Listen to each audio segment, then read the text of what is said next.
The night sky above New Mexico was clear and beautiful.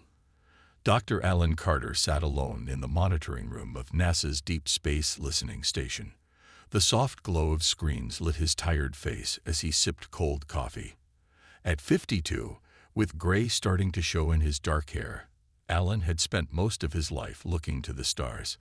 It was just past midnight when his computer made a sound he had never heard before. A pattern of signals appeared on his screen. At first, he thought it was just random space noise. But after watching for several minutes, Alan realized the signal repeated in exactly the same way. Whatever this was, it wasn't natural. He reached for his phone and called Dr. Olivia Rice, his closest colleague. "Olivia, I need you to come in. Now." 40 minutes later, Olivia rushed into the room. Her eyes widened as she looked at the screen. "How long has this been coming in?" she asked, pulling up a chair next to Alan. "Almost an hour. I've run 3 tests. This isn't from any of our ships. It's not from any country on Earth." Olivia typed quickly, running the signal through more analysis programs. "The pattern is too perfect, too consistent. This is artificial, Alan. Someone or something made this." They worked through the night, canceling their other duties for the next day. By the following evening, they had confirmed what seemed impossible. They were receiving a message from deep space, far beyond our solar system. "Look at this part of the pattern," Olivia said, pointing to the screen. "These are mathematical sequences, prime numbers, Fibonacci sequence. Whoever sent this wanted to make sure we knew it was intelligent." On the 3rd day, they made another breakthrough. The signal contained images, grainy and strange, but clearly showing large objects floating in space. Ships. Hundreds of them. "They're dying," Alan whispered as their computers decoded more of the message. The data showed power levels dropping across the fleet, life support systems failing. This isn't just a hello from another civilization. It's a distress call. Word of their discovery spread quickly through NASA, then to government officials. Within a week, Alan and Olivia found themselves in Washington, D.C., explaining their findings to rooms full of serious-faced people. "Based on the embedded time markers in the signal, we believe these ships have approximately 8 months of life support remaining," Alan explained to the emergency committee. "After that, whoever is on those ships will die." "And you're certain this isn't some kind of hoax?" asked the NASA director. "Absolutely certain," Olivia replied. "The signal is coming from 2.3 light-years beyond the Kuiper Belt. No human technology could fake that." While the world's leaders debated what to do, Navy Commander Jack Wright received an unexpected message. 6 months ago, he had disobeyed direct orders during a space station evacuation, using his ship to rescue civilians instead of securing valuable equipment. The decision had cost him his command and nearly ended his career. The message was brief: "Report to Washington, D.C. immediately. National security matter. Transport arranged." That night, as Jack packed his bag, he looked up at the stars visible through his apartment window. He had no idea that somewhere up there, over 1 million beings on massive ships were slowly dawning. He had no idea that humanity was about to take its first real step into a much larger universe. And he had no idea that he would soon be at the center of the most important mission in human history. All Jack knew was that after months of being grounded, he was being called back to duty. And that was enough. Commander Jack Wright stood straight in his uniform as he entered the underground meeting room in Washington, D.C. Around a large table sat 12 people, military officers, scientists, and government officials. At the head of the table was Admiral Helen Grant, who nodded for him to sit down. "Commander Wright, thank you for coming quickly," she said. "What I'm about to tell you is now the most classified information on the planet." Jack listened in amazement as they explained about the alien distress signal. When they finished, Admiral Grant looked him directly in the eyes. "We're sending a ship to help them. It's called Operation Lighthouse, and we want you to lead it." Jack was stunned. "With respect, Admiral, I'm not exactly in favor with command right now." "That's exactly why we want you," said Dr. Alan Carter from across the table. "We need someone who will make the right call, even when it's not the easy one." Within 48 hours, Jack found himself at the Space Launch Facility in Florida. The UES Horizon, Earth's newest and fastest ship, was being prepared for the mission. Supplies were being loaded. Crew members were running final checks. "Commander, meet your team," said Dr. Carter, who would be going as the mission's chief scientist. Jack shook hands with Navigation Officer Samantha Miller, a young woman with short blonde hair and a confident smile. "They call me the crazy pilot," she said, "but I've never crashed. Yet." Next was Chief Engineer Peter Garcia, who spoke quickly as he explained the special faster-than-light drive he had designed. "It's never been tested at full power, but the math works. Probably." Communications Specialist Daniel Kim was quieter, his eyes thoughtful. "I've created new programs to help us talk with them. If they have language, we'll figure it out." Last was Medical Officer Dr. Lisa Novak, who carried a tablet full of notes. "I've been studying every possibility for alien biology. Of course, I might be completely wrong about everything." Jack smiled at his new crew. "Sounds like we're perfectly prepared for the unknown." Meanwhile, news of the mission had leaked to the public. All over the world, people reacted differently. Some religious groups called it a sign from God. Others warned it could be a trap. Military forces went on high alert. Stock markets dropped then rose again. The night before the launch, Jack found Dr. Carter outside the sleeping quarters, staring up at the stars. "Can't sleep?" Jack asked. Alan shook his head. "Somewhere up there, over 1 million beings are slowly dying. They sent a message into the dark, probably thinking no one would ever hear it. But we did." "You think we can really help them?" Jack asked. "I don't know. Their technology must be far beyond ours if they've traveled between stars. But maybe we have ideas they haven't thought of. That's the thing about different species. We might solve problems in different ways." Jack looked up at the countless stars. "Tomorrow we go up there and find out." "Are you scared?" Alan asked. "Terrified," Jack admitted. "But also, I've never felt more alive. We're about to meet beings from another world, Doctor. Real aliens. How many humans ever dreamed of that chance?" The next morning, the crew of the Horizon strapped into their seats. The countdown began. Millions watched around the world as the engines fired. Jack took a deep breath as the massive force of takeoff pressed him into his seat. The blue sky outside the windows turned darker, then black. The stars appeared, bright and clear. The UES Horizon left Earth behind, carrying humanity's first ambassadors to the stars.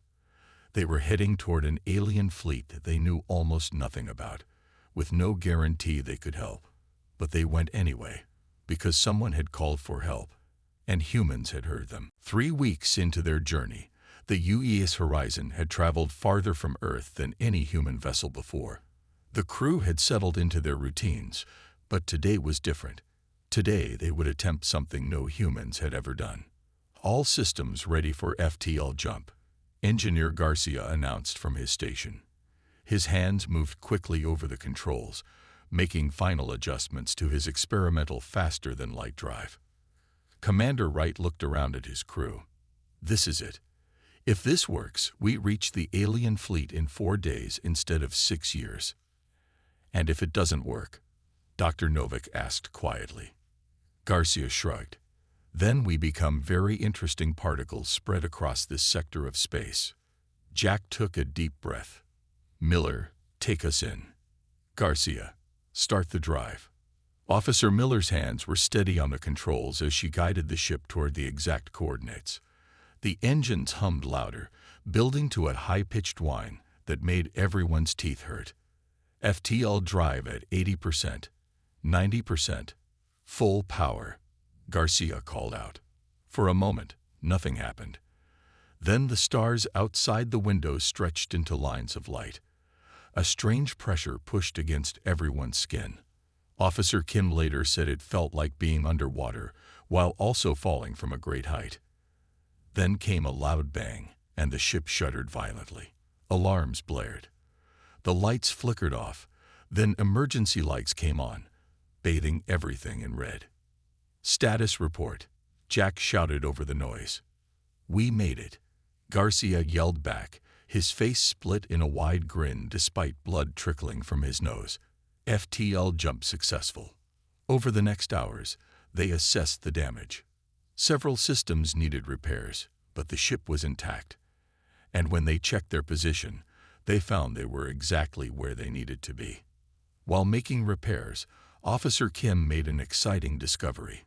"Commander, I've decoded more of the alien transmission," he announced, calling everyone to the communications room. On the main screen, he displayed new information from the signal. They call themselves the Viridian Collective. They're actually 3 different species traveling together. They left their home system because their sun was dying. "So they're refugees," Dr. Carter said softly. Kim nodded. "They've been traveling for over 70 years. Their destination is a planet in the Cygnus constellation. But something happened that their scientists never predicted. Some kind of space phenomenon has been draining their power." 2 days later, they saw it. The alien fleet appeared on their long-range sensors, over 300 massive ships drifting slowly through space. As they got closer, they could see most ships were dark, running on minimal power. "Look at the size of them," Miller whispered as the main view screen showed the fleet. "That middle ship must be 2 miles long." "Opening communication channels on all frequencies," Kim said, "sending our greeting message." For 10 minutes, nothing happened. Then the screen flickered, and they saw an alien for the first time. The being had a tall, slender body with smooth skin that seemed to shimmer with different colors. Its large eyes blinked slowly as it looked at the humans. When it spoke, Kim's translation program worked to convert the sounds. "I am Elder Zara of the Viridian Collective," the alien said. "Who are you, and how have you found us?" Jack stepped forward. "I am Commander Jack Wright of the United Earth Space Command. We received your distress signal and came to help." The alien's skin changed color, shifting from blue to a startled purple. "Impossible. The signal was sent toward Earth as a historical record. Our data showed humans had not yet achieved space travel." "Your data is outdated," Jack said with a smile. "We're full of surprises." Elder Zara stared at them for a long moment. "You came all this way to help strangers you've never met." Dr. Carter joined Jack. "That's what humans do. We heard someone calling for help, so we came." The alien's skin rippled again, this time to a soft golden color. "Then perhaps we were fortunate to be found by your species, rather than others in this galaxy." Jack nodded. "Permission to come aboard your vessel? We need to see what we're dealing with if we're going to help." "Granted," Elder Zora said. "And thank you. We had lost hope." As the Horizon prepared to dock with the alien flagship, Officer Miller looked at Jack. "Commander, do you realize what this means? We're about to be the first humans to step foot on an alien ship." Jack smiled. "History books will remember this day. Let's make sure they remember it was a good one." Commander Wright led the first human team onto the alien flagship. Dr. Carter, Dr. Novak, and Engineer Garcia followed close behind, all wearing environmental suits. The airlock door slid open, revealing a tall, curved hallway bathed in dim blue light. "Atmosphere is breathable but thin," Dr. Novak reported, checking her instruments. "Temperature is about 60 degrees. We can remove our helmets but should keep the suits on." As they removed their helmets, Jack felt the strange air, cool and slightly sweet-smelling. The lower oxygen made him breathe faster. 3 Viridians waited for them. Standing nearly 7 feet tall, their slender bodies moved with graceful precision. Their skin shifted colors like living rainbows as they watched the humans approach. Elder Zara stepped forward. Up close, Jack could see that what looked like skin was actually millions of tiny scales that caught the light as they changed color. "Welcome aboard the Hope vessel," Zara said, the translation coming through the human's earpieces. "We never imagined we would host visitors from Earth." "We're honored to be here," Jack replied. Zara led them through hallways where more aliens watched them with large, curious eyes. Some appeared to be the same species as Zara, while others were clearly different. One type had 4 arms and wider bodies. Another had features that reminded Jack of Earth insects. 3 species together, Dr. Carter observed. The Viridian Collective. They reached a large control room with walls covered in flowing symbols and images of the fleet. In the center was a 3-dimensional display showing all the ships, many blinking red. "This is our situation," Zara explained, gesturing to the display. 2 years ago, we passed through what we now know was a quantum filament storm. It damaged our power cores in ways we cannot repair. Without replacement materials, all life support systems will fail within months. "How many people are we talking about?" Jack asked. "Our total population is 1.2 million, Zara replied. "Nearly a third are children kept in suspended animation to conserve resources." The humans exchanged shocked glances.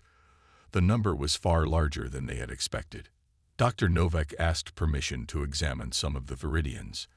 After an hour of scans and tests, she returned to Jack with concern on her face. "They're already showing signs of damage from poor life support," she reported quietly.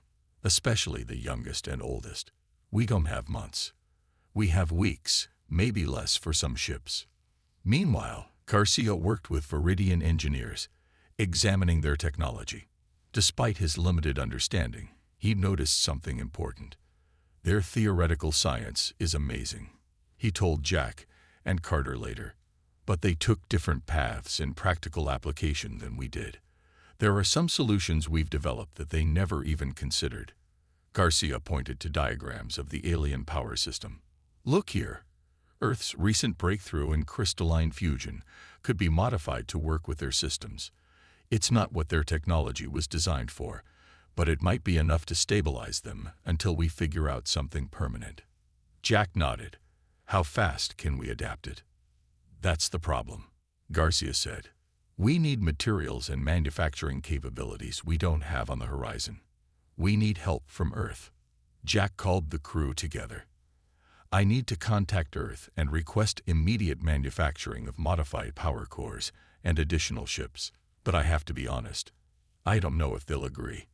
This is a massive commitment of resources for people we just met." Dr. Carter looked around at the alien ship, where children were now being brought out of suspended animation because their pods were failing. "Make them understand," he said to Jack. "Make them see what I see. A peaceful people who just want their children to have a future. If humans turn our backs now, what does that say about us?" Jack nodded and went to prepare the message to Earth. As he worked, a small Viridian child approached him, its skin shifting through curious patterns of green and gold. It held out something that looked like a star chart made of thin, glowing material. Jack accepted the gift with a smile. In that moment, he knew exactly what he would tell Earth. This wasn't just about saving aliens anymore. This was about what kind of species humans wanted to be when they took their place among the stars. Days passed as they waited for Earth's response. The situation on the alien fleet grew worse. 3 smaller ships lost power completely, forcing emergency evacuations to the larger vessels. The Horizon crew worked alongside Viridian engineers, trying to stabilize the failing systems. "This ship can't take many more people," said Officer Miller as she helped guide frightened aliens from a shuttle. The Viridian skin had turned pale blue, a color the humans now recognized as fear. In the main engineering section, Garcia hadn't slept in 36 hours.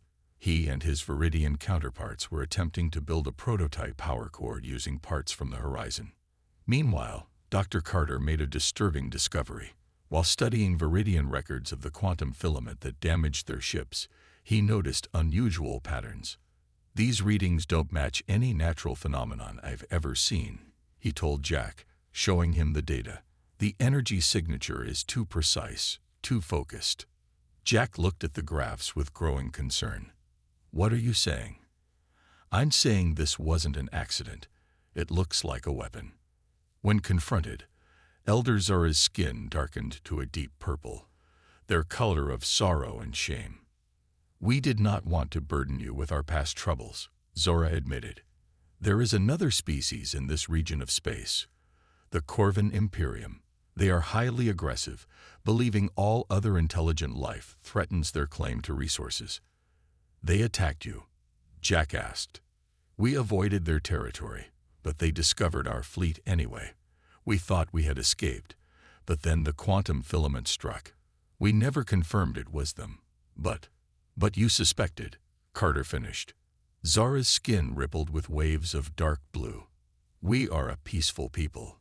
We have no weapons, no defenses. Our only choice was to run." The communication room called Jack urgently.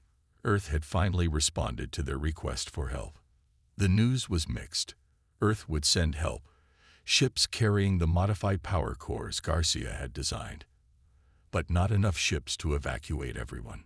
Some nations were hesitant to commit more resources to aliens they knew nothing about. "They're sending 6 ships," Jack told his crew afterward. "It's not enough, but it's a start." As they discussed how to make the most of the limited help, the Horizon's sensors sounded an alarm. Officer Miller rushed to the bridge. "Multiple objects approaching at high velocity," she reported. "Not from Earth's direction. These are coming from deeper in space." On the main screen, they watched as several sleek, dark vessels appeared. Their design was unlike the Viridian ships, angular and threatening, with what looked like weapon mounts along their hulls. The Viridians on the bridge froze, their skin turning almost white. "Corvin scout ships," Zora whispered. "They found us." Jack tried to contact Earth, but the spatial interference from the approaching ships blocked their communications. "They're likely the forward scouts for a larger attack force," Zora explained, "coming to finish what their weapons started." Jack faced an impossible choice. The Horizon was just one ship, not built for combat. They could flee now, get back to Earth with the warning about this new hostile species. Or they could stay and try to protect over 1 million defenseless aliens, with no guarantee help would arrive in time.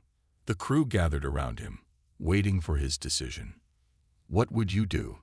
he asked. Dr. Novak spoke first. "I took an oath to protect life. All life." "We're not leaving," Garcia said simply. Officer Miller nodded. "If we run now, who are we?" Officer Kim, who had been quiet, added, "I joined this mission to make first contact, to be part of something bigger than humanity. This is it." Dr. Carter put his hand on Jack's shoulder. "We're the only ones standing between these people and extinction. What's the human thing to do?" Jack smiled grimly and turned to Elder Zora. "Inform your fleet. The Horizon stays. We'll need to move your most vulnerable ships behind us and prepare for contact with the Corvins." Zora's skin shifted to a color the humans had never seen before, a warm gold that seemed to glow from within.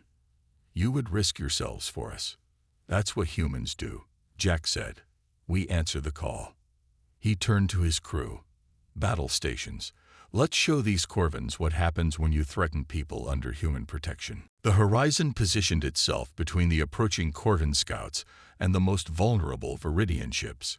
Commander Wright stood on the bridge, watching the enemy vessels grow larger on the screen. "Any response to our hails?" he asked Officer Kim. "None, Commander. They're ignoring all frequencies." Jack nodded grimly. "Miller, how fast are those ships?" "Faster than us," she replied. "But maybe not as maneuverable. Their design suggests they prioritize weapons over agility. Then that's our advantage." "Garcia, what's our shield status?" The engineer had been working to redirect all spare power to the defensive systems. "Shields at 120% of standard capacity. It won't last long, but it might give us a surprise." The 5 Corvin ships spread out in an attack formation. The lead vessel fired a warning shot that passed close to the Horizon. "They're telling us to move aside." Kim translated from the energy pattern of the blast. "Not happening," Jack replied. "Miller, prepare evasive pattern delta."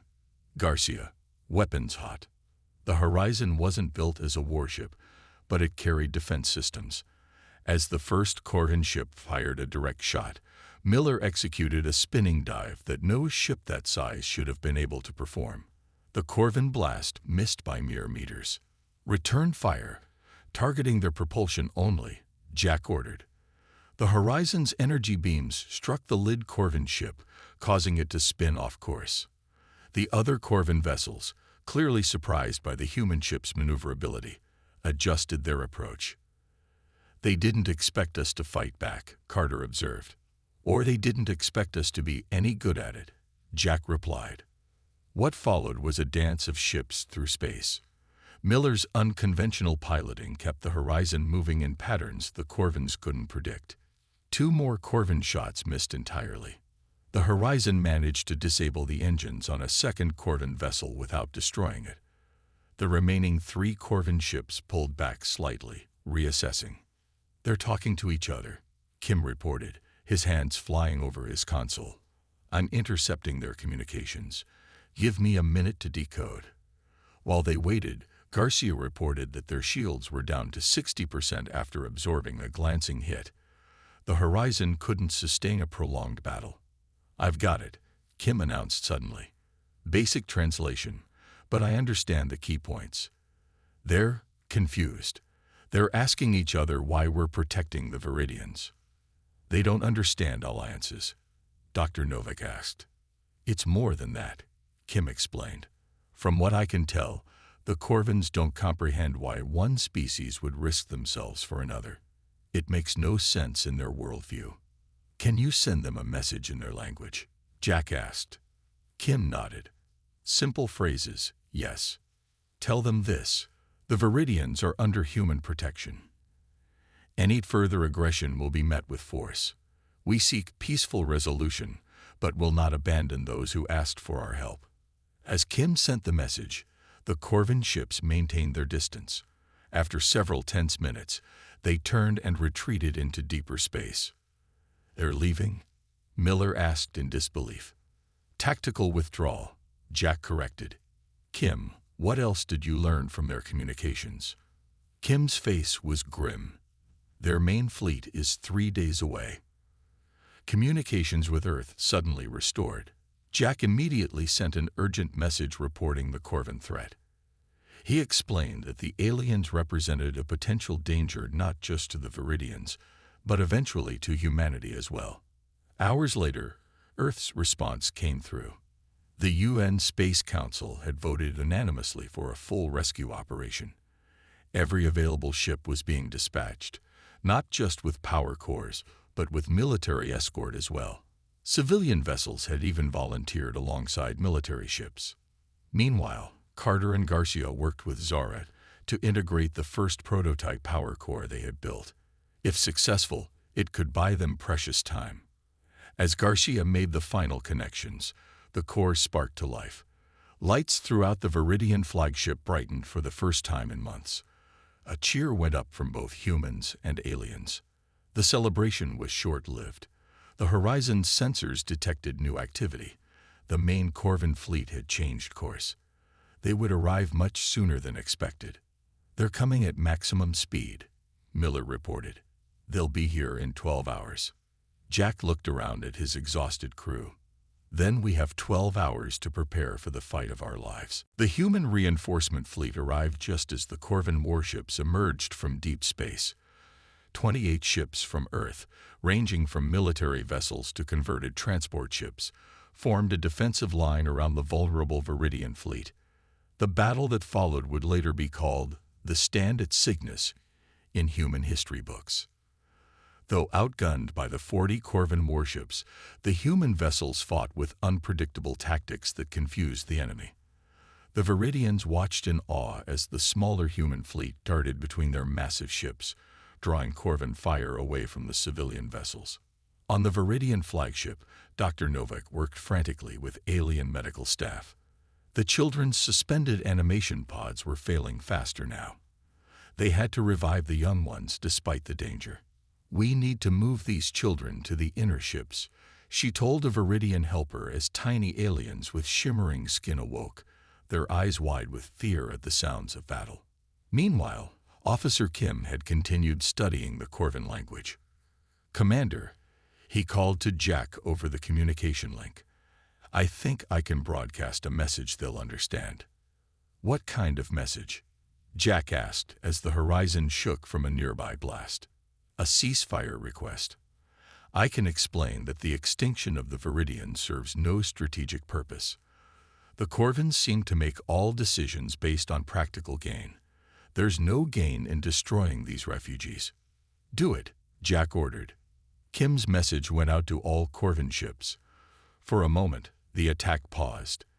Then the largest Corvan vessel targeted the horizon directly. "They're focusing all weapons on us," Miller shouted as warning lights flashed across the bridge. The first hit knocked out their shields. The second damaged the main engines. Systems failed across the ship as the crew struggled to keep it functioning. "Hull breach on Deck 3, Garcia reported. "We can't take another hit like that." Jack made the hardest decision of his life. Evacuate the crew to the Viridian flagship. I'll set a collision course with the Corvan command ship. But as he prepared for the suicide run, 3 human vessels moved to intercept, placing themselves between the horizon and the Corvan attackers. One by one, they took hits meant for the horizon. The captain of the lead vessel, the UES Defender, sent a brief message. "Not today, Commander Wright. Earth stands together." The Corvans hesitated, clearly confused by this sacrifice. In that moment of confusion, Garcia activated his final plan. A modified version of the quantum filament technology they had reverse-engineered from studying what had damaged the Viridians. The device sent out a pulse that temporarily disabled the Corvan ship's weapon systems without destroying them. The human fleet immediately moved to defensive positions around the now helpless Corvan vessels. In the sudden silence that followed, a request for direct communication came from the Corvan commander. On screen, the Corvan appeared, a stocky, armor-plated being with 4 eyes and a rigid posture. When it spoke, Kim's translation program converted its harsh sounds. "Your species fights with no logical pattern," the Corvan said. "You sacrifice yourselves for aliens not of your kind. Explain this behavior." Jack stepped forward, still bleeding from a cut on his forehead. "We protect those who cannot protect themselves. That's what humans do." "This is inefficient," the Corvan replied. "Maybe," Jack agreed, "but it's who we are. And it just defeated you." For the first time in their recorded history, the Corvans offered terms rather than demanding surrender. They agreed to withdraw and allow the human fleet to escort the Viridians to their destination planet.